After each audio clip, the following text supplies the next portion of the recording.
The wind screamed across the high plains of Montana like a wounded thing, rattling the frost-laced windows of the lone cabin that sat at the edge of the world. Inside, a single kerosene lamp burned low, throwing long shadows over the woman who had not left the room in 3 days. Aisha Thompson was 40 years old, and the calendar on the wall had mocked her every morning since the stroke of midnight that marked her birthday. She had buried her mother in the spring, her father in the winter before that, and now the silence of the house pressed against her chest until breathing felt like betrayal. She had never been kissed, never been held, never known the weight of another body beside hers in the narrow iron bed.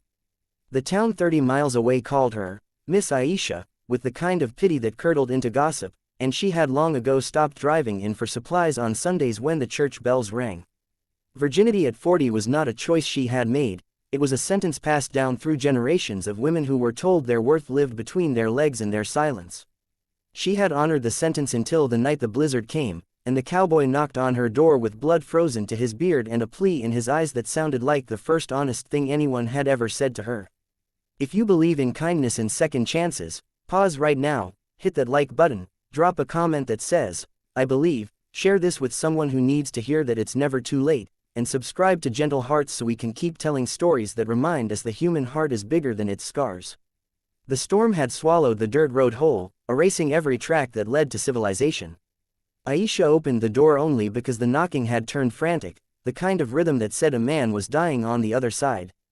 Jake Harlan stood 6'3" in boots crusted with ice, his Stetson bent at the brim, one hand clutching the saddlebags that held everything he owned after the ranch he'd worked for 20 years went bankrupt and the bank took the horses.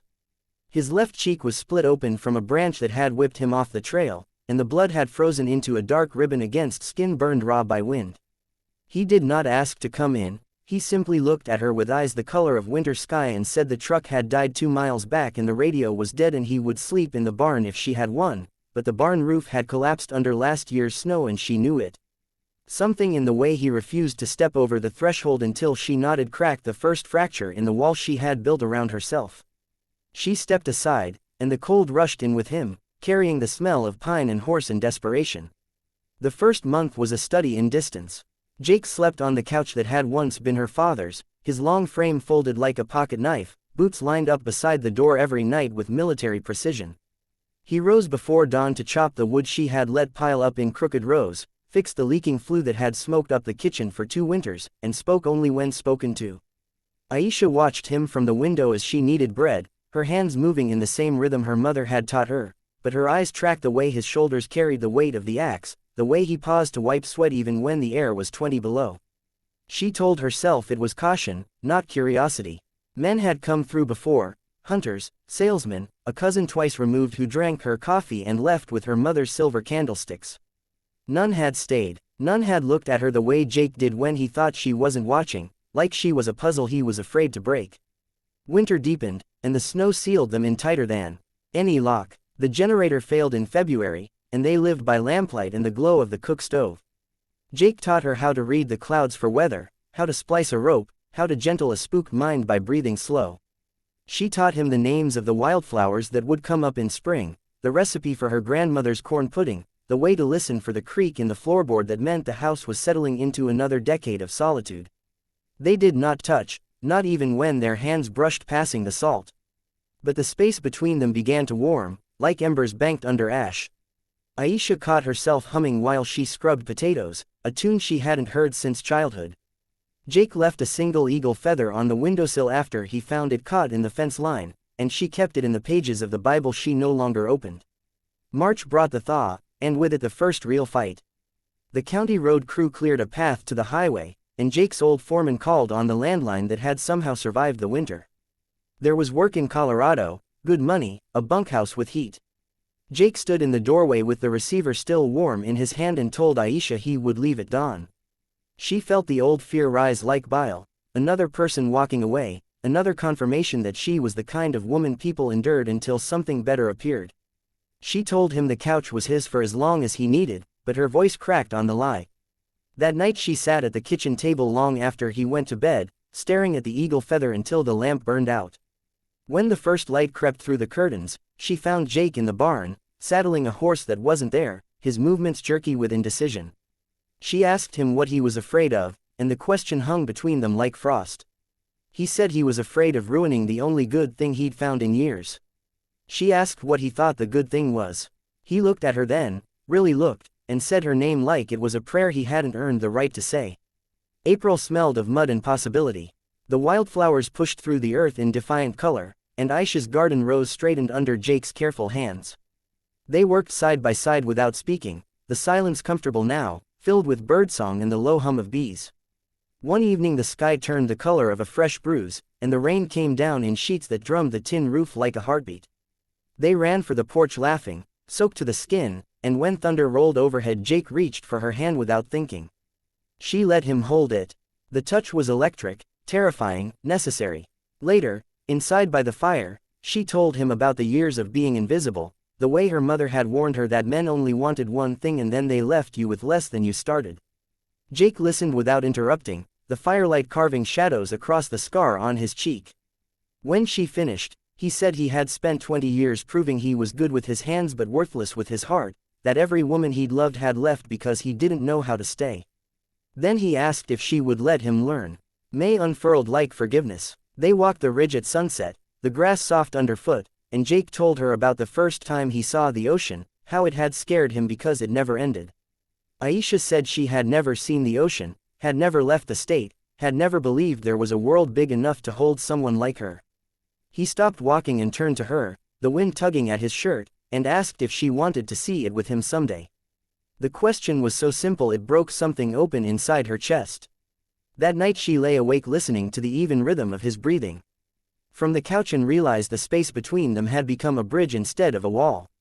June brought the longest day of the year, and with it the moment everything changed. The heat shimmered off the fields, and the cicadas sang in waves that made the air feel alive.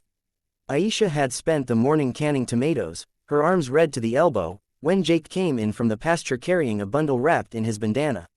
He set it on the table and stepped back, suddenly shy. Inside was a dress the color of a summer sky, simple cotton with tiny white flowers, bought from the mercantile in town with the first paycheck from fixing fences for a neighbor.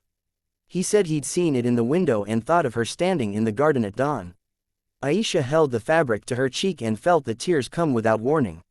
No one had ever bought her something just because it would look pretty on her.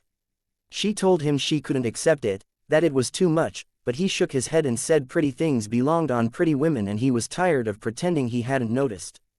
That evening they sat on the porch steps sharing a bottle of lemonade gone warm, the sky bleeding orange into purple. Fireflies blinked in the field like slow lightning. Jake set his glass down and took her hand again, this time threading their fingers together with the deliberate care of a man handling something sacred. He said he had 6 months left on the original promise he'd made to himself, to stay until the ranch debts were paid or until she told him to go, whichever came first. But he didn't want to leave, not now, not ever. Aisha's heart hammered so hard she thought he must hear it. She told him she was 40 years old and had never been kissed, that she didn't know how to start, that she was afraid of doing it wrong. Jake smiled the kind of smile that started in his eyes and ended in the lines around his mouth, and he said they had all the time in the world to get it right. The kiss was clumsy at first, noses bumping, breath catching, but then it wasn't. It was 40 years of waiting meeting 20 years of wandering, and the world narrowed to the taste of lemonade and the scratch of his beard and the way his hand cupped the back of her neck like she was something precious he'd been entrusted to carry. When they pulled apart, the stars had come out in reckless numbers, and Aisha laughed through her tears because she had never known joy could sound like that. The rest of the summer passed in a blur of ordinary miracles. They learned the shape of each other's days, how Jake took his coffee black until she added a spoon of honey, how Aisha hummed when she was nervous and he could calm her with a touch to the small of her back. They made love for the first time on a quilt spread in the hayloft, the scent of sweetgrass and warm wood wrapping around them, her body opening like a flower that had waited its entire life for the right season of sun.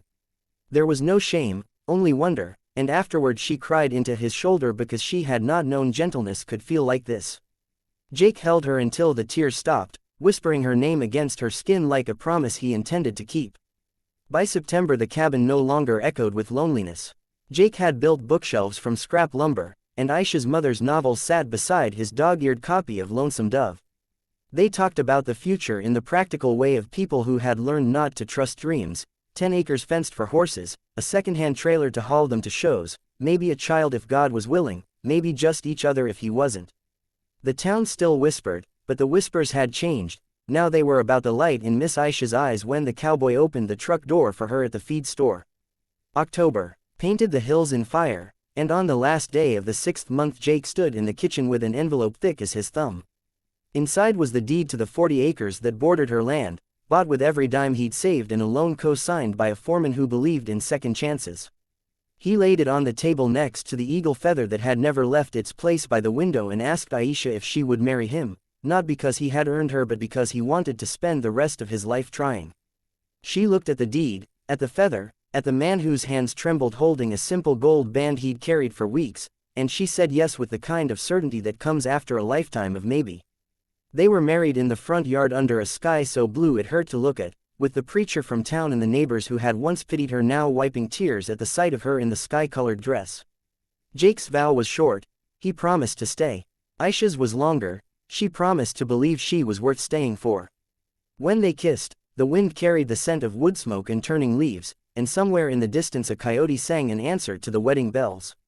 Years later, travelers on the dirt road would slow down to watch an older couple walking the ridge at sunset, her hand tucked into the crook of his arm, his hat tipped back to catch the last light. They would not know the story of the blizzard night, the 6 months that stretched into forever, the woman who had waited 40 years to be seen. But they would feel something shift in their chests all the same, the way people do when they witness a miracle they can't quite name. If this story reached into your heart and reminded you that love is patient, that kindness is a kind of courage, that no one is ever too old for a new beginning, please, let us know. Like this video, share it with someone who needs hope today, comment below with the moment that made you cry or smile or believe again, and subscribe to Gentle Hearts because every story we tell is a candle lit against the dark. And before you go, leave a single line in the comments, second chances are real. Let's fill the space below with proof that the world is still soft enough to hold us all.